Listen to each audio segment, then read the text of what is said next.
அது ராமபுரம் அப்படிங்கிற ஊரு. விடிய காலையில 6 மணி. காந்தம்மா வீட்டு வாசல்ல கோலம் போட்டுக்கிட்டு இருந்தா. அப்பதான் பக்கத்து வீட்டு பார்வதி அங்க வந்து காந்தம்மா அவ்வளவு பெரிய கோலம் போட்டதை பார்த்து, என்ன காந்தம்மா, வாசல்ல இவ்வளவு பெரிய கோலம் போட்டிருக்க? பண்டிகைக்கு இன்னும் 1 வாரம் இருக்கு, அதுக்குள்ள அட்டகாசத்தை ஆரம்பிச்சிட்ட பாத்தியா? ஆமா, இந்த பண்டிகைக்கு வீட்ல என்னெல்லாம் பலகாரம் செய்யலான்னு இருக்க? வா பார்வதி வா, பண்டிகைனா பலகாரம் தானே. பண்டிகை அன்னைக்கு நான் செய்யற பலகாரத்தை பத்தி ஊரே பேசிக்கிட்டு தானே இருக்கோம். நான் சமைக்கும் போது என் வீட்டு வாசலை தாண்டி யாரு போனாலும் அந்த சமையல் வாசத்தை மோப்பம் பிடிக்காம போக மாட்டாங்க. அப்பதானே அவங்களுக்கு சந்தோஷமா இருக்கும். இந்த பண்டிகைக்கு ஒரு 15 வகையான பலகாரம் செய்யலான்னு இருக்கேன். நீ பாத்துக்கிட்டே இரு. இந்த பண்டிகைக்கு என் வீடு இருக்கிற மாதிரி வேற எந்த வீடும் இருக்க போறதில்ல. சுஷீலா வீட்டு திண்ணையில உட்காந்துக்கிட்டு அரிசியில நெல்லு பொறுக்கிக்கிட்டு இருந்தா. அவ பக்கத்துல லக்ஷ்மியும் உட்காந்துக்கிட்டு இருந்தா. காந்தம்மா சொன்னதை கேட்டு அவங்க 2 பேருமே அங்க வந்தாங்க. அப்ப சுஷீலா காந்தம்மா கிட்ட, அடடடே 15 வகையா? ஏன் காந்தம்மா, பண்டிகைக்கு எதுக்கு அவளை பலகாரம் செய்யணும்? பண்டிகை எனக்கு வீட்டுல இருக்கிறவங்களுக்கு பிடிச்சது சமைச்சு போட வேண்டியது தானே. அவளவும் சமைச்சா அதை சாப்பிட வீட்டுல யாரு இருக்காங்க? இந்த வீட்டுல நீயும் வீட்டுக்காரர் ராமையாவை விட்டா வேற யாரும் இல்லையே.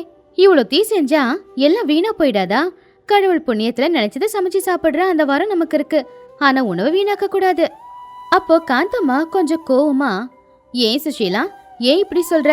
பண்டிகைனா பலவிதமான பலகாரம் செய்யணும், அக்கத்து பக்கத்து வீட்டுக்காரங்களுக்கு கொடுக்கணும், அவங்க நம்மள பாராட்டணும், அதுதானே. அதுக்கு பலவிதமான பலகாரம் செய்யணும்ல. நான் என்ன உன்ன மாதிரி 2 பலகாரம் செஞ்சு வந்தவங்களுக்கு இந்தாங்க இதை சாப்பிடுங்கன்னு கொடுக்குற மாதிரி நினைச்சியா? நாளைக்கு காந்தம்மா வீட்டுக்கு வரவங்க காந்தம்மா 2 பலகாரம் தான் பண்ணான்னு சொன்னா என் கௌரவம் என்ன ஆகுறது? அதை கேட்டு லக்ஷ்மி, இங்க பாரு காந்தம்மா, உன்ன மாதிரி தான் நாங்க எல்லாரும், எங்களை மாதிரி தான் நீயும். உன் வீட்டுக்காரர் என்ன பெரிய ஜமீன்தாரா? அவரும் எங்களை மாதிரி கஷ்டப்பட்டு விவசாயம் பண்ற விவசாயி தானே. அப்படி இருக்கும்போது இவ்வளவு செலவு வச்சு உன் வீட்டுக்காரருக்கு எதுக்கு நீ தொந்தரவு கொடுக்குற? பண்டிகை அன்னைக்கு ஆடம்பர செலவு பண்றது முக்கியம் இல்ல, மன செலவுல சந்தோஷமா இருக்கிறது ரொம்ப முக்கியம். நான் ஒண்ணு யாரோட தகுதியை பத்தியும் பேசல லக்ஷ்மி. எனக்கு சமைக்கணும்னு தோணுது, நான் சமைக்கிறேன்.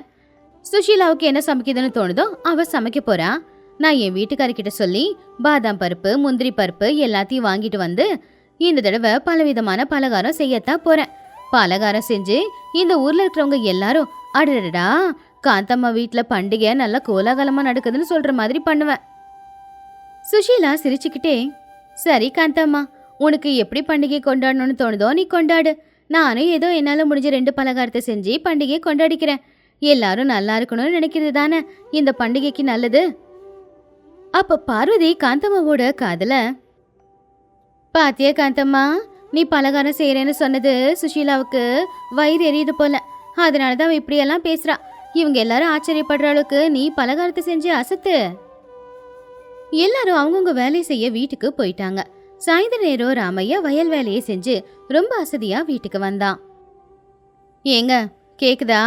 பண்டிகை வருதுல்ல, நான் ஒரு 15 விதமான பலகாரம் செய்யலான்னு இருக்கேன். அதுக்கு தேவையான பொருள் வாங்கிட்டு வரணும். எனக்கு ஒரு 100 ரூபாய் கொடுங்க. ராமையா அதை கேட்டு ரொம்பவும் ஆச்சரியமா, என்ன காந்தம்மா, இவ்வளோ பணம் கேட்டா நான் எங்க போறது? ஏற்கனவே மழை பெய்யல, சரியா விளைச்சலும் வரல, நானே நஷ்டத்துல இருக்கேன். இதுல இவளுக்கு பலகாரம் செய்ய பணம் வேணுமா? ஏதோ வீட்டில் இருக்கிற அரிசி பருப்பை வச்சு பலகாரம் செய்யி என் உசுர வாங்காத. அதை கேட்டு காந்தம்மா மூஞ்சி தூக்கி வச்சுக்கிட்டு, என்ன நீங்க இப்படி சொல்லிட்டீங்க? நான் அந்த பார்வதி, அந்த லக்ஷ்மி, பக்கத்து வீட்டு சுஷீலா இவங்க எல்லார்கிட்டையும் 15 விதமான பலகாரம் செய்ய போறேன்னு சொல்லிட்டேனே. இப்ப நான் செய்யலனா நாளைக்கு அவங்க எல்லாரும் எனக்கு கிண்டல் பண்ண மாட்டாங்களா? இந்த வீட்டுல நான் நினைச்சத சமைக்கிற உரிமை கூட எனக்கு இல்லையா? இங்க பாருங்க, காசு இல்லைன்னா வேற யாருக்கிட்டையாவது கடனாவது வாங்கி கொடுங்க. நான் மட்டும் இந்த பண்டிகைக்கு பலகாரம் செய்யல, அப்புறம் நான் சாப்பிடவே மாட்டேன் அப்படின்னு சொல்லி காந்தம்மா வேகமா வீட்டுக்குள்ள போயிட்டா. ராமையாவுக்கு என்ன பண்றதுன்னு தெரியாம யோசிச்சுக்கிட்டு இருந்தான். அடுத்த நாள் காலையில வீரையா அவனுடைய வீட்டு வாசல்ல உட்காந்து கணக்கு பார்த்துக்கிட்டு இருக்கும்போது, ஐயா கும்பிடுறாங்க. என்ன ராமையா, காலையிலேயே வந்திருக்கிய? வயல் வேலையெல்லாம் எப்படி போய்கிட்டு இருக்கு? ஏதோ உங்க புண்ணியத்துல நல்லாதான் ஐயா போய்கிட்டு இருக்கு. இந்த வருஷம் பண்டிகைக்கு பலகாரம் செய்யணும்னு என் பொண்டாட்டி ஒரே ஆடம். வீட்டில் மளிகை சாமான் எதுவும் இல்லை. நீங்க பார்த்து ஒரு 100 ரூபாய் கடன் கொடுத்தா விளைச்சல் கைக்கு வந்ததும் வட்டியோட சேர்த்து கொடுத்துடுவேன். வீரையா ஆச்சரியமா, 100 ரூபாயா?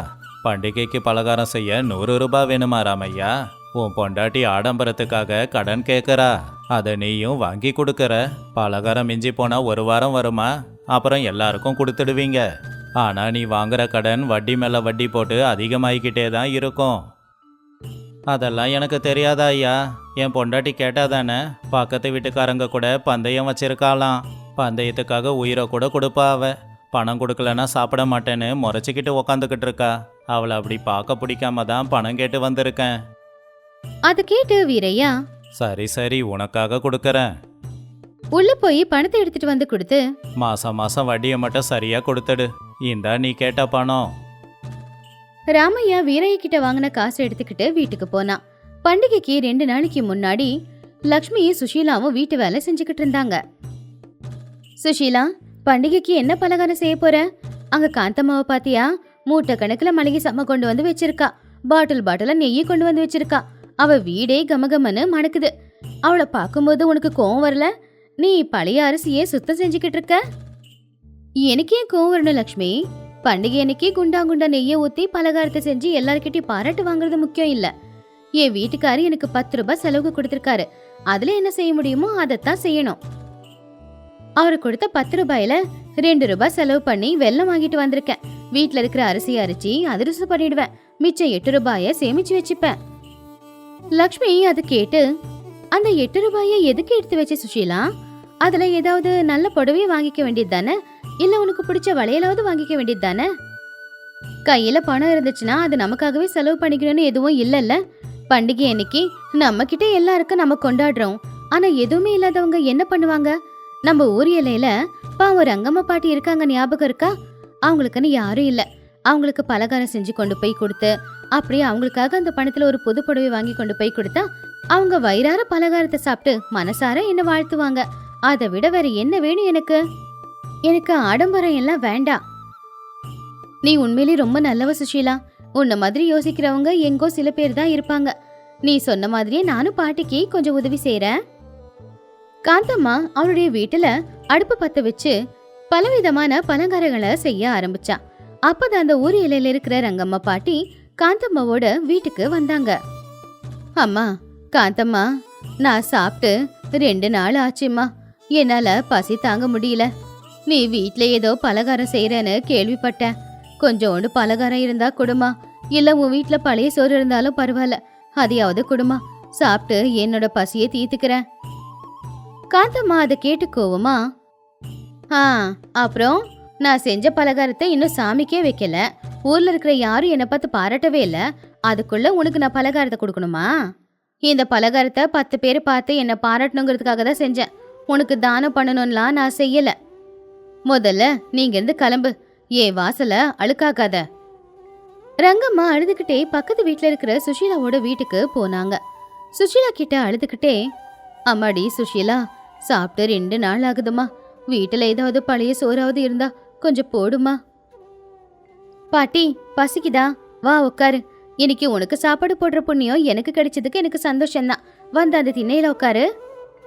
சுஷீலா பலகாரம் எல்லாத்தையுமே கொண்டு வந்து வாழை இலையில போட்டா. பாட்டிக்கு சாப்பிடுங்கன்னு கொடுத்தான். பாட்டியும் வயிறார சாப்பாடு சாப்பிட்டாங்க. கொஞ்ச நேரத்துக்கு அப்புறமா அவ பாட்டிக்காக வாங்கின ஒரு நூல் புடவைய கொண்டு வந்து பாட்டிக்கிட்ட கொடுத்தா. இந்தாங்க பாட்டி, பண்டிகை அன்னைக்கு இந்த புடவைய கட்டிக்கோங்க. நல்லா சாப்பிட்டு நல்லா சந்தோஷமா இருங்க. அம்மாடி, நீ எப்பவுமே நல்லா இருக்கணும். உன் குடும்பம் எப்பவுமே ரொம்ப நல்லா இருக்கணுமா. இவ யாரும் இவளுக்கு ஏன் செய்யணும்னு யோசிக்காம எனக்காக எல்லாத்தையுமே மனசார செஞ்சிருக்கியே, அந்த கடவுள் உன் குடும்பத்தை நல்லா பார்த்துப்பாமா. பக்கத்துல இருந்து இது எல்லாத்தையுமே காந்தம்மா கேட்டுக்கிட்டு தான் இருந்தா. அவ செலவு பண்ணி செஞ்ச பலகாரத்தை விட அவளுக்கு இந்த வாழ்த்து ரொம்ப புதுசாதான் இருந்துச்சு. இப்படியே ஒரு மாசமும் போச்சு. வட்டி வியாபாரி வீரையா ராமையா கிட்ட அசலும் வட்டியும் கேட்கறதுக்காக ரொம்பவும் கோவமா வந்தான். ராமையா, பணம் வாங்கி எவ்வளோ நாளாச்சு? இன்னும் வட்டியும் வரல, அசலும் வரல. நீ இப்படியே ஒளிஞ்சிக்கிட்டு இருந்தீனா உன் வீட்டுக்குள்ளே இருக்கிற பொருளெல்லாம் வெளியில் தூக்கி போட்டுட்டு வாங்கின கடனுக்காக உன்னோட வீட்டை எடுத்துப்பேன். வீரையா அங்கிருந்து போயிட்டான். ராமையாவுக்கு காந்தம்மா மேல ரொம்பவும் கோவம் வந்துச்சு.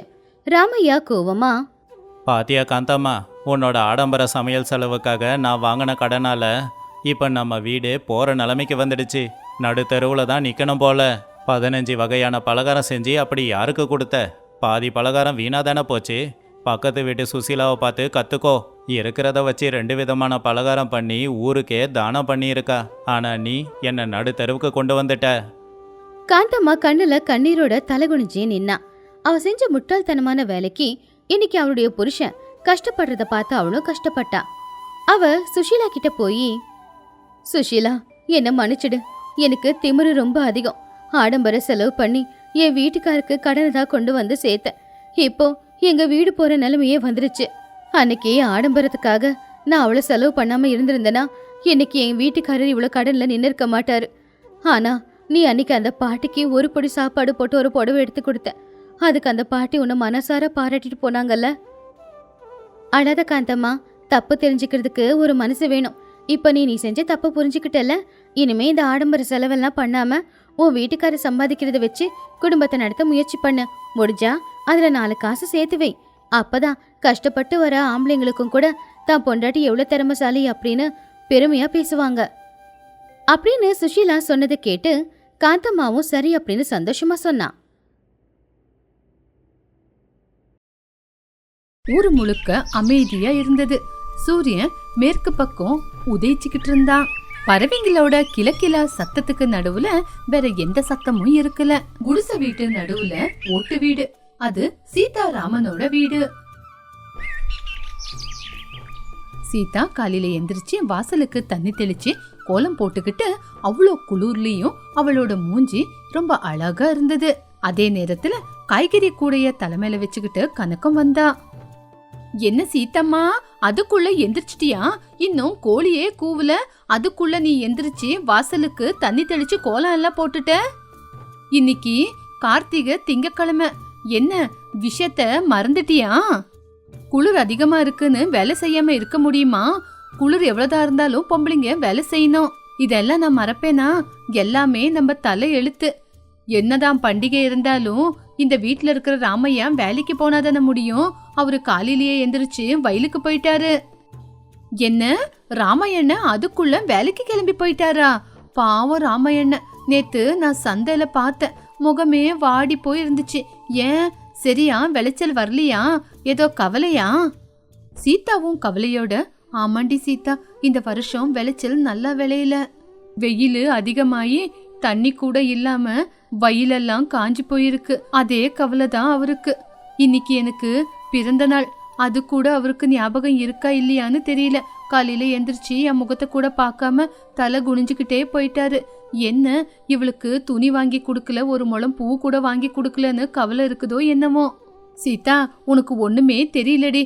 அவருக்கு நீன்னா எவ்வளவு பிடிக்கும் தெரியுமா? முந்தா நேத்து எனக்கு உடம்பு சரியில்லாதப்போ வண்டி கட்டி ஹாஸ்பிட்டல கூட்டிட்டு போனது கூட அவரு தானே. என் கையில காசை கூட வாங்கல தெரியுமா? போன தடவை உடம்பு சரியில்லைன்னு அந்த சவுக்காரகிட்ட காசு வாங்கிட்டு வந்து உனக்கு மருந்து வாங்கி கொடுத்தாரு. ஆமா, இன்னைக்கு பிறந்த நாளாச்சே, பாயசம் ஏதாவது செஞ்சியா இல்லையா? எங்க கணக்கும் பாயசம் செய்யறது.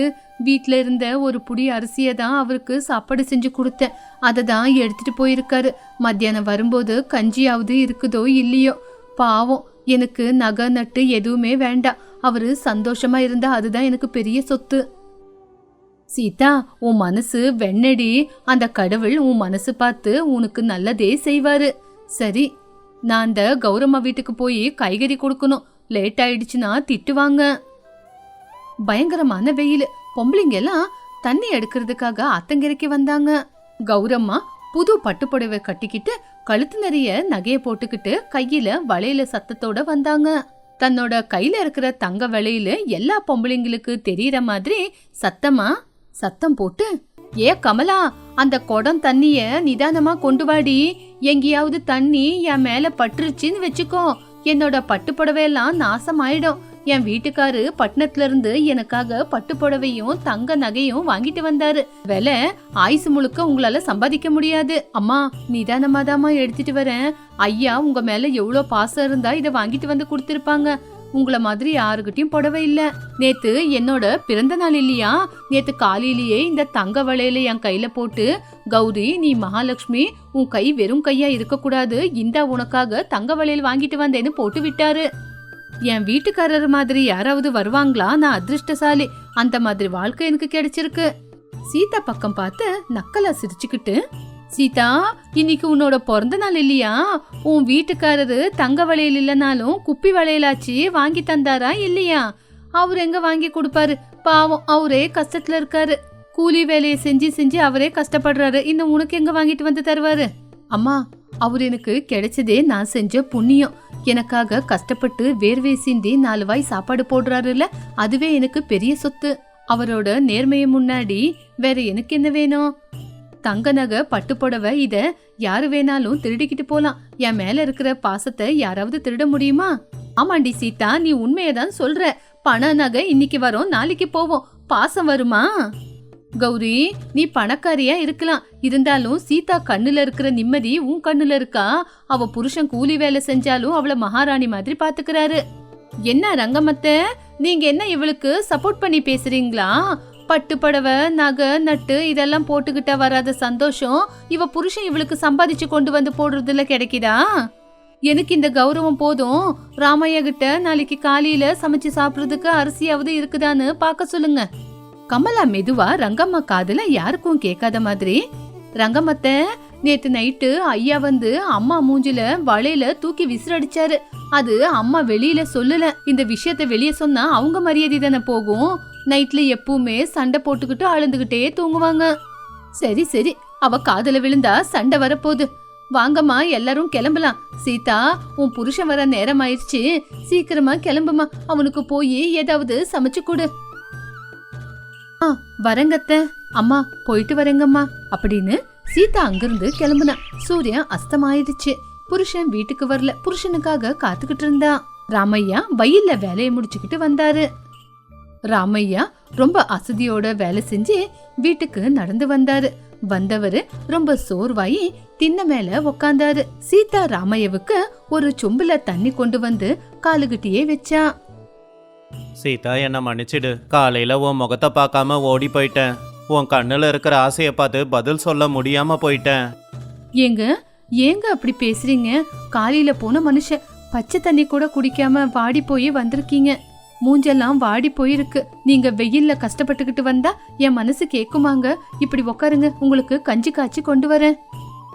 நிதானமா காலை கழுவிக்கிட்ட தன்னோட கைய முன்னாடி நீட்டுனா. அந்த கையில கொஞ்சம் மல்லிப்பூ, அதே மாதிரி கொஞ்சம் காட்டுப்பூங்களும் இருந்துச்சு. அந்த பூ வாடி போக கூடாதுன்னு ஒரு வாழை இலையில அந்த பூவை சுத்தி கொண்டு வந்தான். இன்னைக்கு உன் பிறந்த நாள். உன்னை சந்தோஷப்படுத்தலான்னு பட்டு புடவை வாங்கி கொடுக்க தெரிஞ்சவங்க எல்லார்கிட்டையும் கடன் கேட்டேன். இல்லைன்னு சொல்லிட்டாங்க. இது நம்ம தோட்டத்துல விளைஞ்ச பூ. இதை மட்டும்தான் என்னால கொடுக்க முடிஞ்சது. உன்னை மகாராணியா என்னால பாத்துக்க முடியல. சீதா ஆச்சரியப்பட்டு அந்த பூக்களை பார்த்து, ஐயோ ச்சே, ஏங்க அழுவுறீங்க? நீங்க எனக்கு பட்டுப்புடவை வாங்கி கொடுக்கல, நகை நட்டு வாங்கி கொடுக்கலன்னு நான் கவலைப்படுறேன்னு யோசிக்கிறீங்களா? ச்சே, நீங்க இன்னும் என்ன புரிஞ்சுக்கலையா? என் கண்ணுல ஆனந்த கண்ணீரை பாருங்க. இந்த மல்லிப்பூ வாசத்துக்கு எனக்கு அந்த பட்டுப்புடவைலாம் எதுக்குங்க? அவ்வளோ வெயில்ல அந்த வயல்ல கஷ்டப்பட்டு வேலை செஞ்சு எனக்காக இந்த பூவை கொண்டு வந்திருக்கீங்களே, இது பத்தாதாங்க எனக்கு? இந்த பூல உங்க வேர்வை வாசனை, உங்க கஷ்டத்தோட வாசனை இருக்குங்க. இதுக்கு எதுனாலையும் விலை கட்ட முடியாது. இது போதுங்க எனக்கு. உண்மையாவா சீதா? உனக்காக நான் எதுவும் செய்யலனாலும் என் கூட நீ சந்தோஷமா வாழ்ந்துகிட்டு இருக்க அப்படின்னா இந்த உலகத்திலேயே என்னை விட கொடுத்து வச்சவன் யாரும் இல்ல. உங்களுக்கு ஞாபகம் இருக்கா? நம்மளுக்கு கல்யாணம் ஆன புதுசுல உன்னை மாதாணியா பாத்துக்கிறேன், ஆனா உனக்கு சொத்து பத்தை என்னால வாங்கி கொடுக்க முடியாதுன்னு சொன்னீங்க. அப்ப நான் என்ன சொன்னேன்? நீங்க தாங்க என்னோட சொத்துன்னு சொன்னேன். இதோ இன்னைக்கு நீங்க என்ன மகாராணிய பாத்துக்கிறீங்க. பக்கத்து வீட்டு பெரிய மனுஷன் உங்க பொண்டாட்டிக்கு ஒட்டியானத்தை வாங்கி கொடுத்திருக்காரு. ஆனா சந்தோஷமா பொண்டாட்டி மூஞ்ச கூட பாக்குறது இல்லையா? அந்த அம்மா டெய்லி கண்ணீர் விடுறத நான் பாக்குறேன். ஆனா நீங்க கொண்டு வந்த இந்த பூவோட மதிப்பு அந்த தங்கத்தை விட 2 மடங்கு அதிகங்க.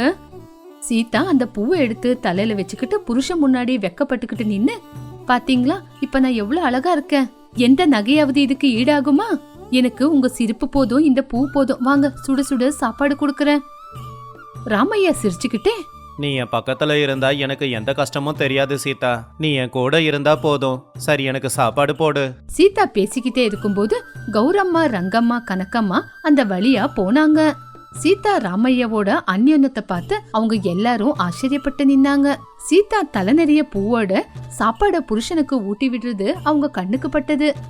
பாத்திய கௌரம்மா, அது சொத்துன்னா ராமையா கையில பைசா காசு இல்ல, ஆனா சீதா முகத்துல பாரு, கோடி ரூபா சம்பாதிச்ச மாதிரி சந்தோஷத்தை பாத்தியா? அந்த சந்தோஷத்தை எதாலையும் வாங்க முடியாது. கங்கம்மா கண்ணீரை விட்டுக்கிட்டு அவளால பேச முடியல. அவளோட திமிரு கரைஞ்சிருச்சு. உண்மைதான் ரங்கம்மத்த, இவ்வளோ நாளா என் மேல இருக்கிற நகைய பார்த்து சந்தோஷப்பட்டேனே தவிர உண்மையான சந்தோஷத்தை பார்க்கல. என் புருஷன் ஒட்டியானத்தை என் மூஞ்சில தூக்கி போட்டுட்டு போயிட்டாரு, பாசமா பேசவே இல்ல. ஆனா ராமையா அந்த பூவை எவ்வளவு பாசமா கொடுத்தாரு பாத்தீங்களா? சீதா அதிர்ஷ்டசாலி. அன்புக்கு மிஞ்சின நகை இல்லைன்னு இன்னைக்கு நான் புரிஞ்சுக்கிட்டேன். அந்த நகையே என்ன பார்த்து சிரிக்கிற மாதிரி இருக்கு. கனகம் பின்னாடி இருந்து வந்து, அதுக்கு தாங்கம்மா மனசுதான் முக்கியம் அப்படின்னு சொல்லுவாங்க பெரியவங்க. அந்த பூவோட வாசத்தை பாத்தீங்களா? அது சாதாரணமான வாசம் இல்ல, அன்போட வாசம். சீதா ஏழையா இருக்கலாம், ஆனா அவங்க மனசு ரொம்ப பெருசு. நீங்க எல்லாரும் சேர்ந்து என் கண்ணை திறந்துட்டீங்க. சரி வாங்க வாங்க, அவங்க சந்தோஷமா இருக்கும்போது நம்ம இருக்கீங்க. நாளைக்கு காலையில என் வளையல வித்தாவது ராமையாவோட வயலுக்கு தண்ணிய பாய்ச்சணும். ராமையா கஷ்டத்துல இருக்க கூடாது, சீதா சிரிப்பு வாடக்கூடாது. எல்லாரும் சத்தம் இல்லாம அங்கிருந்து கிளம்புனாங்க. நிலா வெளிச்சத்துல வீடு வெளிச்சமா இருந்தது. சீதா வீட்டுல இருந்து வர சிரிப்பு சத்தம், மல்லிப்பூ வாசம் அந்த கிராமம் முழுவ பரவிச்சு. இந்த கதை மூலியமா நம்ம தெரிஞ்சுக்க வேண்டிய விஷயம் என்னன்னா, அன்பை விட பெரிய நகை வேற எதுவுமே இல்ல. பணத்தால சொத்து நகைய வாங்கலாம தவிர சிரிப்பு சந்தோஷத்தை வாங்க முடியாது.